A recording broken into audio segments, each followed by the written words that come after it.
সুস্তি নামাজে পঞ্জগানা ফাওয়াইলুল লিল মুসাল্লিনাল্লাযীনা মুমিনারা ইনামাজ ইমদাদে দা ইস্তাঈনু আয়াতে কুরআওয়াখা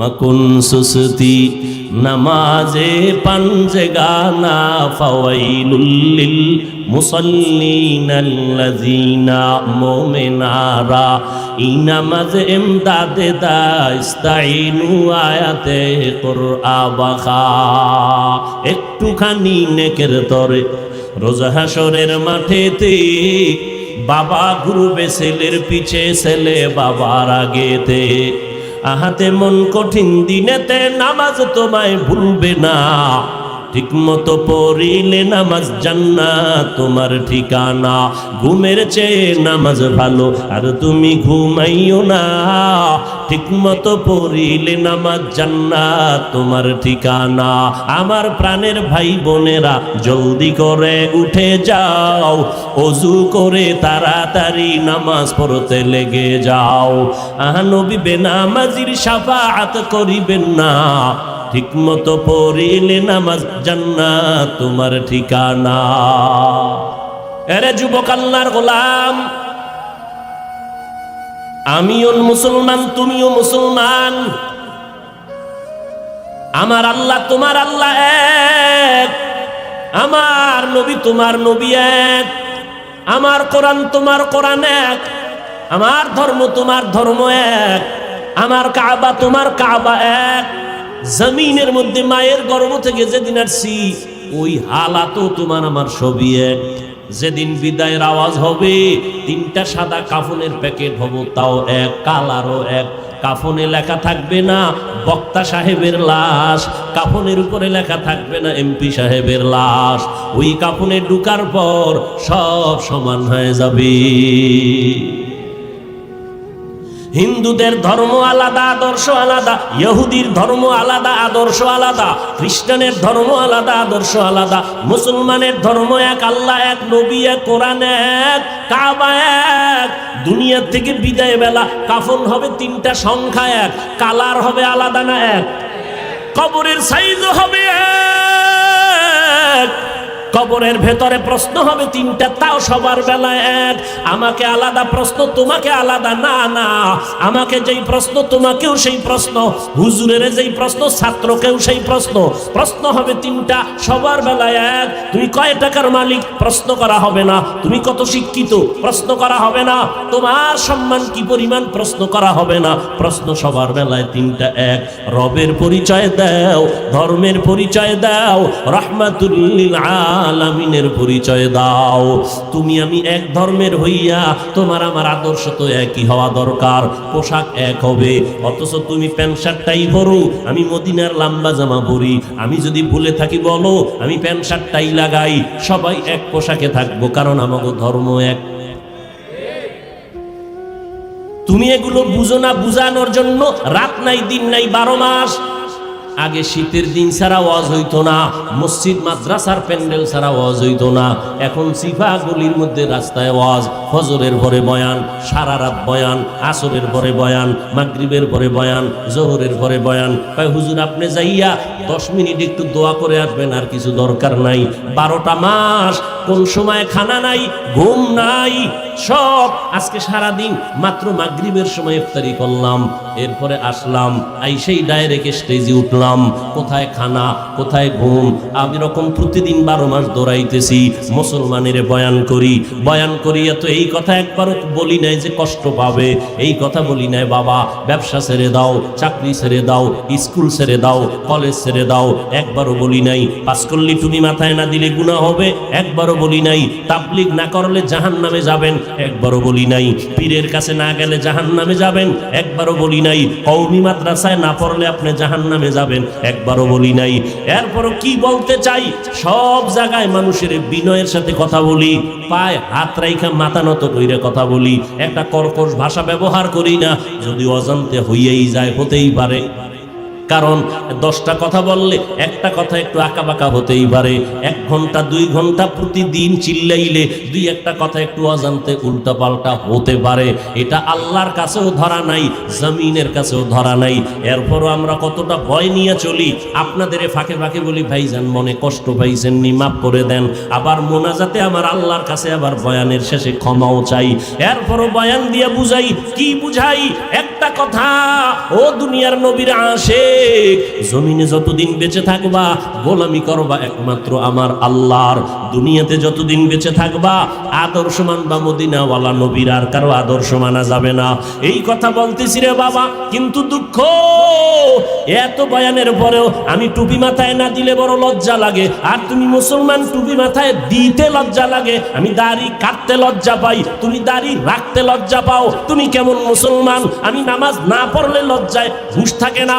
তোমার নামাজ পড়তে গেলে লজ্জা লাগে, আমি পর্দা না করলে লজ্জা পাই। আর তুমি পর্দা করতে গেলে লজ্জা পাও। আজকে যদি পর্দা থাকতো, জবানকে কন্ট্রোল রাখতা, তাহলে আমার যুবতী বোনেরা যুবকের চরিত্র নষ্ট করতে পারতো না, আমার যুবকেরা যুবতীদের চরিত্র নষ্ট করতে পারতো না। তুমি মুসলমান, আমিও মুসলমান, সব বুঝি। এরপরও পায়ে ধরে বলতেছি টুপি মাথায় দিতে চাই না, বরং উল্টা আঘাত করি টুপিওয়ালাদের উপরে, আক্রমণ করি কথার মাধ্যমে। দাড়ি রাখতে চাই না, পর্দা করতে চাই না, কি চাই? আবার এর মধ্যে একদল ঘি ডালে, ঘি কি এত এবাদাত লাগে না, নফল লাগে না? টুপির মধ্যেই কি ইসলাম? দাড়ির মধ্যেই কি ইসলাম? পর্দার ভিতরেই কি ইসলাম? এভাবে করতে করতে খালি প্রশ্নবোধক চিহ্ন দিয়া একটা সবগুলো না বানায় দিল। তাহলে দাড়ির মধ্যে ইসলাম নাই, টুপির মধ্যে নাই, পোশাকের মধ্যেই কি ইসলাম? পোশাকেও নেই। তো ইসলামটা কোন? চাপাবাজির মধ্যে, চাপাবাজির মধ্যে ইসলাম না। আল্লাহ হেদায়াত দান করুন। जिंदगी में बंदगी तू कर नहीं, जिंदगी में बंदगी तू कर नहीं, जिंदगी बे बंदगी शर्मिंदा है, जिंदगी बे बंदगी शर्मिंदा है। दुनिया में हो दुनिया का तलबगार ना हो, बाजार से गुजर हो खरीदार ना हो। दुनिया में हो दुनिया का तलबगार ना हो, बाजार से गुजर हो खरीदार ना हो। ये दुनिया एक मिसल कागज फूल है, ये दुनिया एक मिसल कागज फूल है, जिंदगी में बंदगी तू कर नहीं, जिंदगी में बंदगी तू कर नहीं, जिंदगी बे बंदगी शर्मिंदा है, जिंदगी बे बंदगी शर्मिंदा है। जिंदगी में बंदगी कुन बंदगी, जिंदगी शर्मिंदगी। বালিশে মাথা লাগাইয়া হিসাব করো, কয় হুজুর হিসাবের দিন শেষ। আগে বালিশে মাথা লাগাইলে একটু চিন্তা করার সময় হাতে ছিল, কিন্তু এখন কই চিন্তা করার সময় নাই। গজবের মোবাইলের মোরাকাবায় কখন রাত্র 3টা বাজলো মোবাইলওয়ালার খবর নাই। এই মোবাইল নিয়া সারা রাত তাকায়া তাকাইয়া কবিরা গুনাহ করে আমার যুবক। আম্মা জান কয় 3টা বাজে, ল্যাপের ভিতরে বাতি জ্বলে, কেন? কয় মোরাকাবায় আছে। হাসিও না রে যুবক ভাই। হ্যাঁ, তুমি যদি তাকায়া দেখো একটা পানির কূপের কিনারা একটা শিশু বাচ্চা খেলতেছে, অথবা জ্বলন্ত আগুনের কিনারায় তুমি দ্রুত গতিতে খুঁজবা এই বাচ্চা কার, তাড়াতাড়ি নাও। তুমি আগুনের কিনারা থেকে ধইরা কোলে নিবা, অথবা পানির কিনারা থেকে ধইরা কোলে নিবা, নিয়া লোক খুঁজবা গার্ডিয়ানকে। বাচ্চাটা এখানে খেলতেছে, কিন্তু বাচ্চা যে খেলার মজা পাইছে, ওই মজা এখন আর তোমারে দেখতে পারে না, কামড় দেয়, চিমটি দেয়, কারণ খেলার মজা। কিন্তু বাবা ওই চিমটি খাইয়াও ও যদি তোমাকে লাথি দেয়, তারপরও তুমি আগুনের কিনারায় রাইখা যাবা না। এইটা তোমার বিবেক, এটা তোমার আকল, এটা তোমার আকল। কেউ বলতে হবে না, শিখাইতে হবে না, এটা তোমার আকল অ্যান্সার দিতেছে। তুই আমাকে যত কামড় দেস, চিমটি কাটো, লাথি মারো, তোরে রেখে যাব না, কারণ তুই জানো না, তোর সে আকল কম। আমি জানি এই খেলার মজা পাইয়া যদি আল্লাহ না করুন আগুনে পড়ে যাও, পানিতে পড়ে যাও, তোর জিন্দেগি বরবাদ, তোর মায়ের ঘুম হারাম, বাবার ঘুম হারাম হয়ে যাবে। ঠিক তেমনি ভাবে আল্লাহর কোরআন রসুলের হাদিস দিয়ে সমাজের চক্ষুষ্মান উলামায়ে কেরামরা তাকায়া দেখতেছে, ও উম্মত, তুমি আজকে দাড়ি কেটে বেপরদায় চলে গান বাজনা শুনে জাহান্নামের কিনারায় বসে খেলতেছে। আলেমরা পাও ধরে ধরে ডাকে, ফেরো। পাও ধরে ধরে বলে, আর নামাজটা ছাড়িও না রে বাবা, বেপরদায় চলিও না, মা বাবার সাথে বেয়াদবি করিও না। যদি এখন তুমি ওই মোবাইলে ওই গুনায় মজা পাইয়া, তুমি চ্যাটিং করতে মজা পাইয়া এখন আর হুজুরদের কথা তোমার কাছে ভাল লাগে না, তুমি এখন হুজুরের গালি দাও। হুজুর কয় তুই যত গালি দাও, যত বিরোধিতা করো, এই গালি খাইয়াও তো আমাদের মুরব্বীরা কথা বন্ধ করে নাই, আবু হানিফা কথা বন্ধ করে নাই, ইমাম বুখারী রহমাতুল্লাহ আলাইহি যাকে কাফের বলে ফতুয়া দিত, তারপরও তার দাওয়াত বন্ধ করে নাই। আমার নবীর রাস্তায় কাটা দিত, নবী দাওয়াত বন্ধ করে নাই। গালি দিত, নবী দাওয়াত বন্ধ করে নাই। কারণ আমার আকল, আল্লাহর কোরআন সত্য, রসুলের কথা সত্য। ওলামায়ে কেরাম তাকাইয়া দেখার পর বলে, বাবা তুমি যতই গালি দাও, তোমার তো জানা নাই, তুমি গুনার মজা পাইয়া খেলতে খেলতে খেলতে খেলতে হঠাৎ যদি আজরাইল হাজির হইয়া যায়, আজরাইল আলাইহিস সালামকে যদি আল্লাহ পাঠায় দেয়, আর আজরাইল আইসা যদি দেখি তোর হাতে নাচ গানের মোবাইল, তুই বসে বসে নাচ দেখতেছো, গান শুনতেছো, আজান হইতেছে, তোর গানের আওয়াজ বন্ধ হয় না, তোর নাটক বন্ধ হয় না, কত মেয়ের চরিত্রের উপরে আঘাত করতেছো, কত মানুষের জীবনটাকে দুনিয়ার থেকে বরবাদ করে দিয়েছো। আজরাইল যখন আসবে, তোমার সামনে স্বাভাবিক অবস্থায় আসবে না। আল্লাহর নবী বলেন, এই গুনাহগার নাফরমানের সামনে আজরাইল এমন বিকট আকৃতি ধারণ করবে, মাথা আসমানে, পা জমিনে, এক হাত মাশরিক আর এক হাত মাগরিবে, চোখগুলো নীল নদের মতো বড় বড়, দেখিয়া ওর কলিজা উল্টায় যাবে, পাগলের মতো হয়ে যাবে। ও মা বলিয়াও ডাকতে পারবে না, আব্বু বলে ডাকতে পারবে না। আজরাইল আইসা রুহুটা যখন ধরার জন্য শরীরের উপরে কদম রাখবে, রুহুটা শরীরের জোড়ায় জোড়ায় জোড়ায় জোড়ায় পালাইতে থাকবে, বের হইতে চাইবে না। চরমনের জমিনে ঘুমান্ত সৈয়দ ইসহাক রাহমাতুল্লাহ আলাইহি বলতেন, লাঠির আগায় আলকাতরা মাখিয়া তুলার মধ্যে বাড়ি দিলে তুলাগুলো যেমন লাঠির মধ্যে চলে আসে, ওরে গুনাহগার জাহান্নামের আসামির যুবক, আজকে গুনার মজা পাইয়া, আজকে তুমি আমি টুপি মাথায় দিই, তোমার পায়ে ধরলাম, তোমার টুপি মাথায় দিতে ভাল লাগে না, তোমার কপাল এত খারাপ, নিজেও দাড়ি রাখতে পারো না, যারা রাখে তাদেরও পছন্দ করো না, নিজেও নামাজ পড়ো না, যারা নামাজ পড়ে তাদেরও পছন্দ করো না, এত কপাল পরা তুমি কেমনে হইলা, নিজেও হালাল খাও না, যারা হালাল খায় তাদেরও তুমি পছন্দ করো না। আজরাইল যখন রুহুটা টান দিবে, সাথে সাথে শরীরের রগগুলো সিরিয়া রুহুটা হাতের মধ্যে চলে যাবে। আল্লাহর নবী বলেন, জ্যান্ত বকরির চামড়া খুললে যেমন কষ্ট, এর থেকে শতগুণ কষ্ট বেশি হবে বেনামাজির জান কবজের সময়। অনেক সময় যারা মরণের মানুষের পাশে থাকেন, দেখছেন বেনামাজির জান কবজের সময় চোখ উল্টায় যায়, হাত পা বাঁকা হয়ে যায়, এর মাত্র কারণ আজরাইলের দেখিয়া সহ্য করতে পারে নাই। নবী বলেন, ওর জন্য আমার মাওলা জাহান্নাম বানায় রাখছে। দিন একটা জেলখানা বানায় রাখছেন। ওরে আল্লাহর দেওয়া পানি, আল্লাহর দেওয়া বাতাস, আমার মাওলার দেওয়া সূর্যের আলো, আমার আল্লাহর দেওয়া চাঁদের আলো, আমার আল্লাহর দেওয়া জমিনের ফসল খাইতেছো, আল্লাহর দেওয়া নদীর মাছ খাইতেছো। আল্লাহর এত কিছু নিয়ামত খাইয়া যারা আল্লাহর বিরোধিতা করবি, মানবি না, আলেম ওলামারা পাও ধরে ধরে নামাজের দাওয়াত দেয়, শুনবি না, এরপরও গালাগালি করবি। আল্লাহর নবী বলেন, আল্লাহ রাগ করিয়া বলে ফেরেশতা, ওই জাহান্নাম ওর জন্য বানায় রাখছি জেলখানা, আমার হুকুম মানে নাই। সরকারের নজরে আমরা জনগণ সব সমান, কিন্তু এরপরও সরকার জেলখানা বানায় রাখছে, রাষ্ট্রের মধ্যে বালাখানাও বানায় রাখছে। জেলখানা কাদের জন্য? যারা সরকারের আইন অমান্য করবে তাদের জন্য জেলখানা, ওখানে রিমান্ডের মার দেওয়া হয়। আল্লাহ বলেন, আমার কাছে সব বান্দা মোহব্বতের, আমি আল্লাহ চাই না কেউ জাহান্নামে যাক। এই জন্য আমি আল্লাহ প্রত্যেকটা রাতের গভীর তৃতীয় ভাগে আমি প্রথম আসমানে আসি, আমি আমার বান্দার গুনাহ মাফ করার জন্য ডাকতে থাকি। আলা মিন মুস্তাগফিরিন ফাগফির আলা, আলা মিন মুস্তারজিকিন ফারজুকা।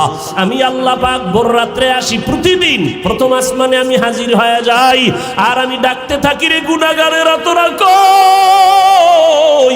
ওরে শয়তানের ধোকায় পড়িয়া যারা গুনাহ করেছো, ওরে তোর 30, 40, 50, 70 বছর হায়াতটারে গুনাহে যারা কাটাইছো, শয়তানের ধোকায় নামাজ পড়তে পারো নাই, শয়তানের ওয়াসওয়াসায় গুনাহ করেছো, আমি আল্লাহ হাজির, আমার কাছে উঠি একবার আল্লাহ বলিয়া ডাক দাও।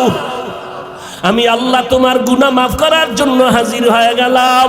ওরে দুনিয়াতে তোমার অপরাধ যদি একটা হয়, এক ধরনের মামলা, যদি তুমি অপরাধ 2 লাইনে করো, 2 লাইনে 2 ধারায় মামলা, অপরাধ যদি 3 লাইনে করো, 3 ধারায় মামলা।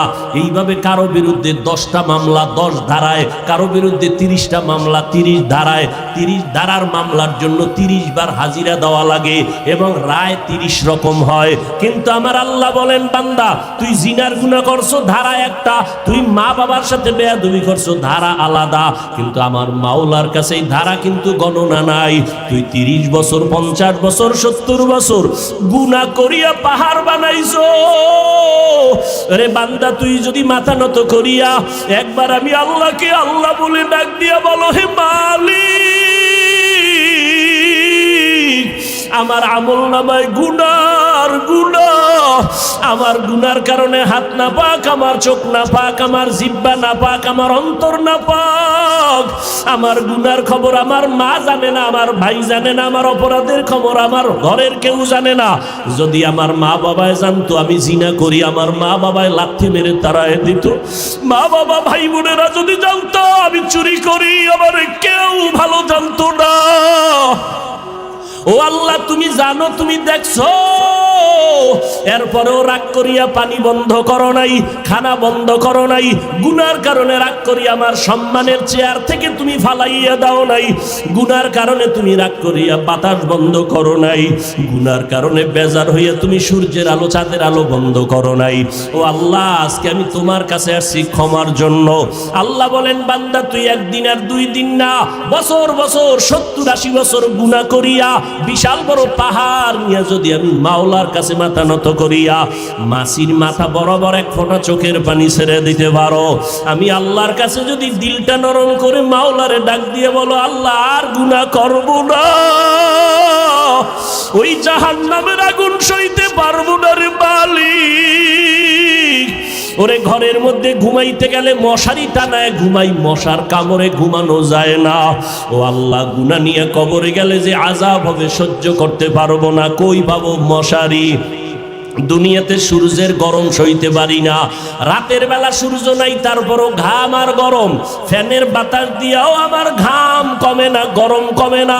আর গুনাহগার হইয়া কবরে গেলে জাহান্নামের আগুন, ওই জাহান্নামের আগুনের গরম কেমনে সহ্য করব আল্লাহ? আমি সইতে পারবো না। ও আল্লাহ, জাহান্নামের আযাব সহ্য করতে পারবো না। একটা বেতের বাড়ি কেউ দিলে আমি বরদাস্ত করতে পারি না। আল্লাহর নবী বলেন, গুনাহ নিয়ে যারা কবরে যাবা, ওই 2 পার্শ্বের মাটিকে আমার আল্লাহ ডাক দিয়ে বলবে, রে কবরের মাটি, ওই নাফরমান বেনামাজিরে 2 পার্শ্ব থেকে জোরে জোরে চাপ দাও। এত জোরে 2 পার্শ্বের মাটি চাপ দিবে, পাজরের হাড়গুলো চুরমার হয়ে যাবে। একটা না, দুইটা না, 70 থেকে 99টা সাপের কামড়।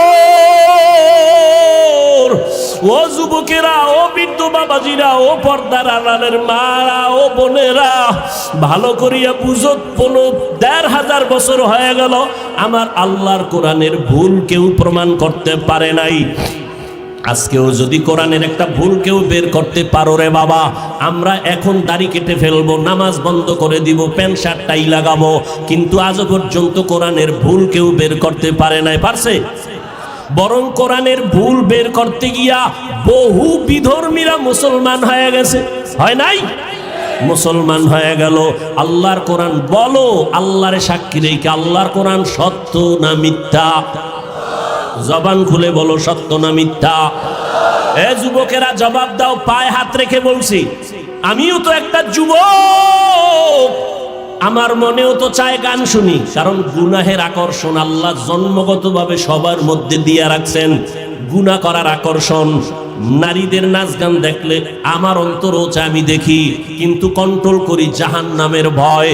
টুপি মাথায় দিলে মাথা গরম হয়, তোমার থেকে বুদ্ধি মোটেও কমে নাই।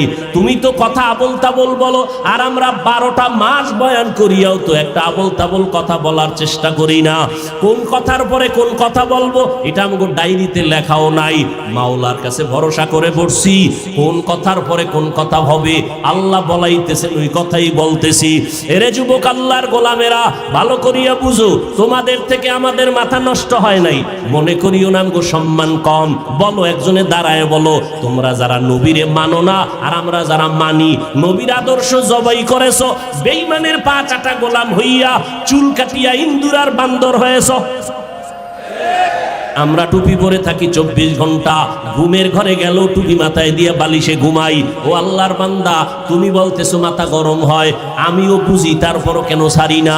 রসুলের মোহাব্বত, দাড়ি রাখলে যৌবনের ভাব চলে যায়, তোমার থেকে কম বুঝি না, এরপরও কেন কাটি না? আল্লাহর আযাবের ভয়। এরে আল্লাহর বান্দারা, নামাজের সময় কি কষ্ট! ফজরের সময় শীতের মধ্যে ওইটা নামাজ পড়া অনেক কষ্ট, ঠান্ডা পানি দিয়ে ওযু বানাইয়া নামাজ পড়তে কষ্ট, এরপরও নামাজ না কেন? আল্লাহর আযাবের ভয়। মরণের পরে আযাব হবে, আল্লাহর কোরআনের আয়াত।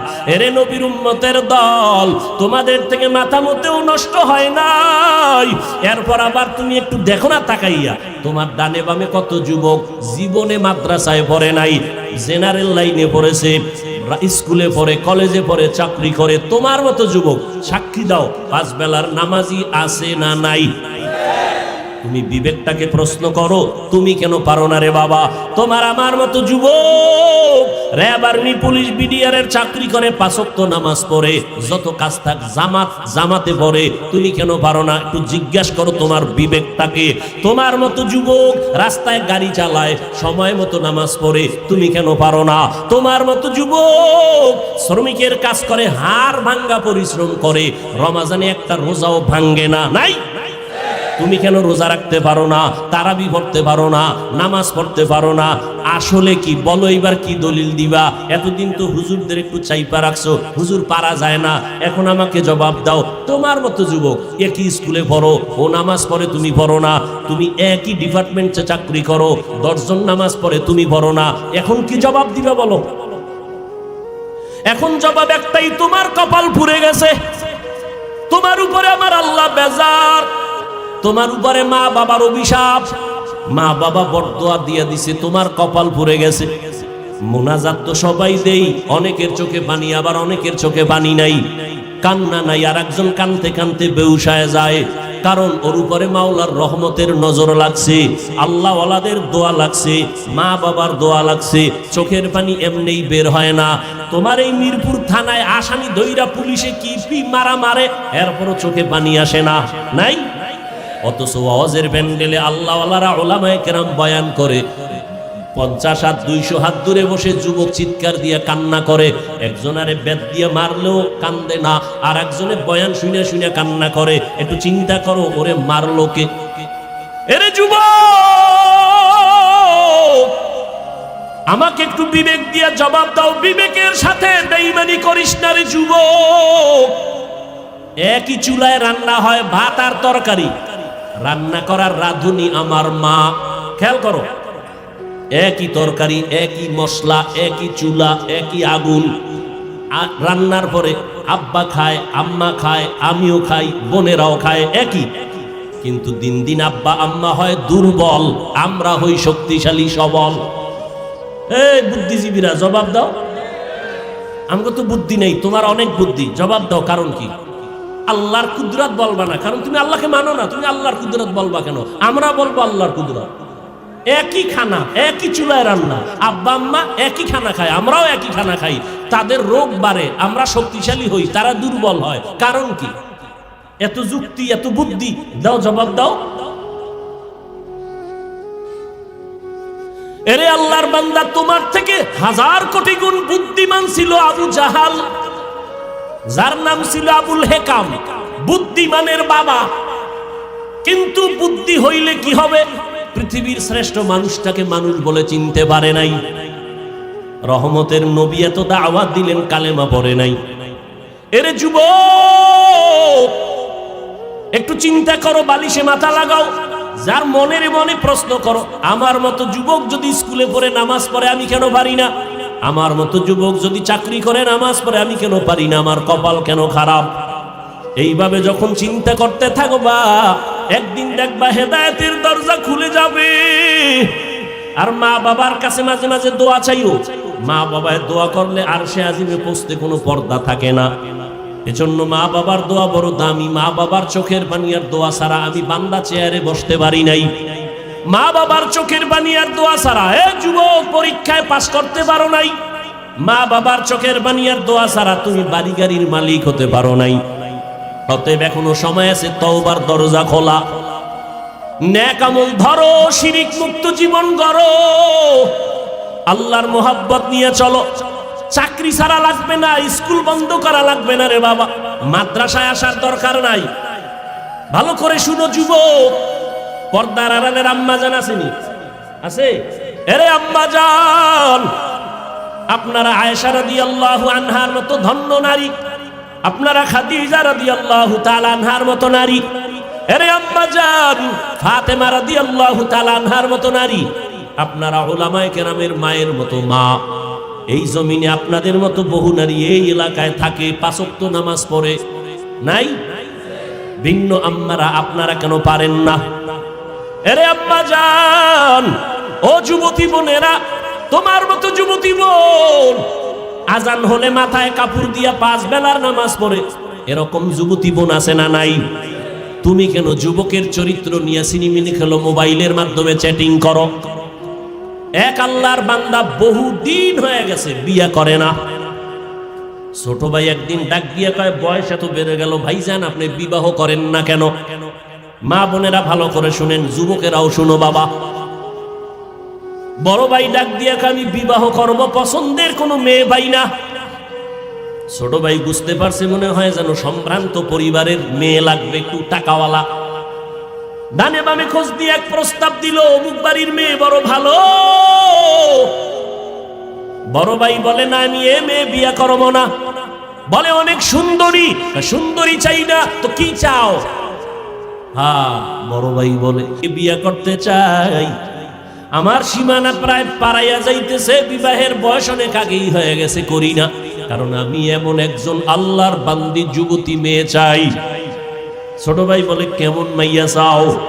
কয়, আমি এমন একটা মেয়ে চাই, যেই মেয়ে আমার স্ত্রী হইয়া আমার হাতটা ধরে আমাকে জান্নাতের ভিতরে ঢুকায় দিবে, আমাকে জান্নাতের পথে নিবে।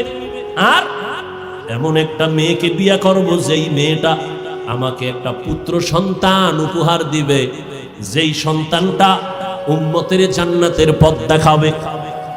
ছোট ভাই কয়, তোমার কপালে বিয়া নাই। চলে গেল। এই বিয়া নিয়ে এখন আর কথা বলে না। কিন্তু বড় ভাই ডাক দিয়া কয়, শোন, আমার অন্তরের নিয়ত যদি সঠিক হয়, ইনশাআল্লাহ আমি আজ না কাল এমন মেয়ে পেয়ে যাব, যদি আমার নিয়তে ভেজাল না থাকে। এভাবে ধৈর্য ধারণ করলেন। দীর্ঘ কিছুদিন পরে পাশে এক এলাকায় চলে গেল, শুনছে ওখানে এক আল্লাহওয়ালা আসছেন, বড় বুজুর্গ, দোয়া করলে কবুল হয়ে যায়। দোয়ার জন্য চলে গেল, গিয়া দেখে হুজুর মসজিদে ওজিফা পালন করে, আমলে আছেন। সালাম, হুজুর আমি অমুক এলাকার এক বান্দা যুবক আসছি আপনার দোয়া নেওয়ার জন্য। বিবাহ করেছো নাকি? বলে না করি নাই, দোয়া করবেন। হুজুরের সাথে কথা বলতেছে, ঠিক এমন টাইমে পর্দার আড়াল থেকে মসজিদের জানালা দিয়া একটা যুবতী মেয়ে সালাম দিল, আসসালামু আলাইকুম। হুজুর বলে, কে? বলে আমি এই এলাকার এক যুবতী মেয়ে। কি চাও? হুজুর একটু দোয়ার জন্য আসছি, আমার আব্বাজান বড় অসুস্থ। তাই নাকি? বলে হ্যাঁ। হুজুর ওখানে প্রায় সময় আসেন, মানুষকে দাওয়াত দেন, মসজিদে আমল করেন, মোটামুটি পরিচিত। এইবার মেয়ে কয়, হুজুর দোয়া করবেন, আল্লাহ পাক রব্বুল আলামিন আমার জন্য যেন ভালো একটা পাত্রের আয়োজন করেন। কয় তুমি কেমন পাত্র চাও? কয় হুজুর আমার বিবাহের জন্য আমি এমন একটা পুরুষ যুবক চাই,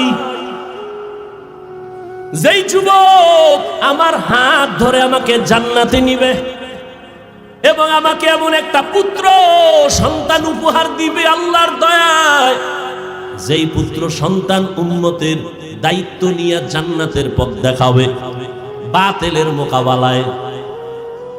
হুজুর শুইনা চুপ হয়ে গেলেন। পাশের পুরুষ যুবক ডাক দিয়ে, হুজুর বেয়াদবি মাফ করবেন, আমি দীর্ঘ বছর এই লালন করতেছি, কল্পনা করতেছি এমন গুণের মেয়ে আমিও চাই। হুজুর বলে, মেয়ের ফ্যামিলি গরিব, আমার গরিব টরিব লাগবে না, আপনি যদি দয়া করে ব্যবস্থা করে দেন আমি আলহামদুলিল্লাহ রাজি হয়ে যাব। আলহামদুলিল্লাহ ব্যবস্থা হয়ে গেল, যুবক যুবতীর সাথে বিয়া হয়ে গেল। এই দুইজনার সংসার শুরু হয়ে গেল। এই যুবক আর যুবতীর দাম্পত্য জীবন সুখময় জীবন। ফজরের সময় ঘুম থেকে একজন যদি উঠতে না পারে, স্ত্রী যদি আগে উঠে, স্বামীকে কয় উঠো, আল্লাহর সাথে একটু মোলাকাতের কথা বলার চেষ্টা করো। অতিও গভীর হয় রজনী যখন, নীরবে প্রভুর নাম জপিও তখন। প্রভুর করুণা যদি পাইবারে চাও, গভীর রাতে উঠে প্রভুর গুণগান গাও। স্বামী যদি আগে উঠে স্ত্রীকে ডাকে উঠো, রান্না বান্না হয় না, এক বন্ধ, আগে নামাজ তারপরে রান্না। এইভাবে জীবন চলতেছে। এর মধ্যে একটা সন্তান আল্লাহ দান করছেন, পুত্র সন্তান। আল্লাহর কাছে দোয়া করতো নামাজ পড়ে, দয়ার মালিক তুমি আমাদের একটা নেককার সন্তান দাও, যেই সন্তানের দ্বারা দুনিয়াতে আমগো সম্মান বাড়বে, আখিরাতেও বাড়বে। আল্লাহ দোয়া কবুল করে ফেলছেন।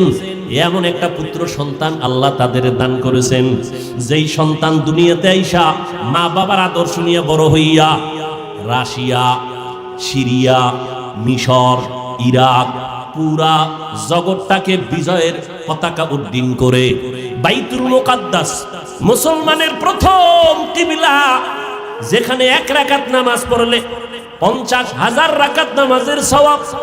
ওই বাইতুল মুকাদ্দাসের উপরে হামলা, বিভিন্ন বিধর্মীদের হামলা।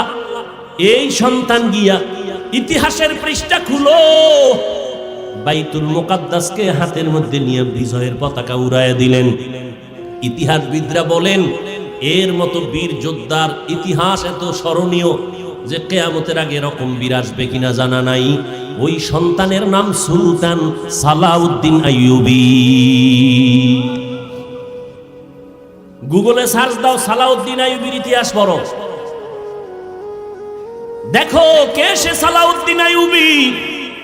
রাষ্ট্র পরিচালনা করেছে, ওই সিরিয়া মিশর বিজয়ের পতাকা উড্ডীন করেছে, বাইতুল মুকাদ্দাসকে হাতের মুষ্টির মধ্যে নিয়ে গেল, বেঈমানদের দখল থেকে, অত্যাচার থেকে মুসলমানকে পরিত্রাণের জায়গায় নিয়ে আসলো। এরে যুবক আল্লাহর গোলাম, মনটাকে স্থির করা যায় না। অন্য মেয়ের চরিত্র যদি তুমি নষ্ট করো, তোমার বোনের চরিত্র তো আর একজন নষ্ট করতে পারে, তুমি এটা চিন্তা করো। এরে যুবতী বোনেরা, কত যুবকের চরিত্র নষ্ট করতেছো। তোমার ভাইয়ের চরিত্র যদি কেউ নষ্ট করে, তুমি কেমন মনে করবা? এইভাবে যদি একটু চিন্তা করো, তাহলেই তোমার অন্তরটা ঠিক হয়ে যাবে। আল্লাহ তো দরজা দিয়ে ডাকতেছেন। এজন্য ওলামায়ে কেরামের মজলিসে বসো। এই যে আপনারা বসছেন বয়ানে, আল্লাহকে সাক্ষী রেখে বলেন, জীবনে ওয়াজে বসেন নাই, আজকে 2 ঘন্টা বয়ানে বসার পরে আল্লাহকে সাক্ষী রেখে বলেন, অন্তরের মধ্যে কি একটু ধাক্কা লাগছে? এই যুবকেরা বলো লাগছে? 2 ঘন্টা বয়ানে যদি ওলামাদের সামনে বসে যদি অন্তরে ধাক্কা লাগে, আল্লাহর কসম, যারা ওলামাদের পিছনে দিন দিন বছর বছর সময় দিবে, ইনশাআল্লাহ ওই লোকটা জান্নাতি হয়ে কবরে যাবে। কারণ ওর মধ্যে ধাক্কা লাগতে লাগতে লাগতে লাগতে এত মজবুত হয়ে যাবে, না খাইয়ে থাকবে, হারাম খাবে না, নামাজ ছাড়বে না, মরিয়া গেল জামানে কালেমা জারি হয়ে যাবে। এরে যুবক, আল্লাহর গোলাম, এখনো সময় আছে, তওবা করো, মা বাবার দোয়া নিয়ে চলো, আর আল্লাহর কাছে মনে মনে ডাকো। জোরে ডাকার দরকার নাই, তোমার অন্তর থেকে তুমি বলতে থাকো, আল্লাহ আজকে মিরপুরের জমিনে আসছি, ও আল্লাহ, অনেকে গ্রামে মা বাবার রাইখা এই শহরে থাকো রে বাবা, গ্রামের মা বাবায় কষ্ট করে, তোমার খবর নাই, অনেকে বড় লোক আরামের বিছানায় ঘুমাও, সন্তান আর পরিবার নিয়ে কত খানা খাও, মা বাবায় তোমার জন্য আরামে খানা খায় না, ঘুমায় না, এমন একটা রাত্র নাই যে তোমার টেলিফোন না করে, ও বাবা তোর শরীরের অবস্থা কি, কখন খানা খেয়েছো, কখন ঘুমাইছো। ওই মা বাবারে যারা রাইখা ঘুমাও, মা বাবার দোয়া ছাড়া আগাইতে পারবা না রে যুবক, এখনো সময় আছে, তওবা করে নাও।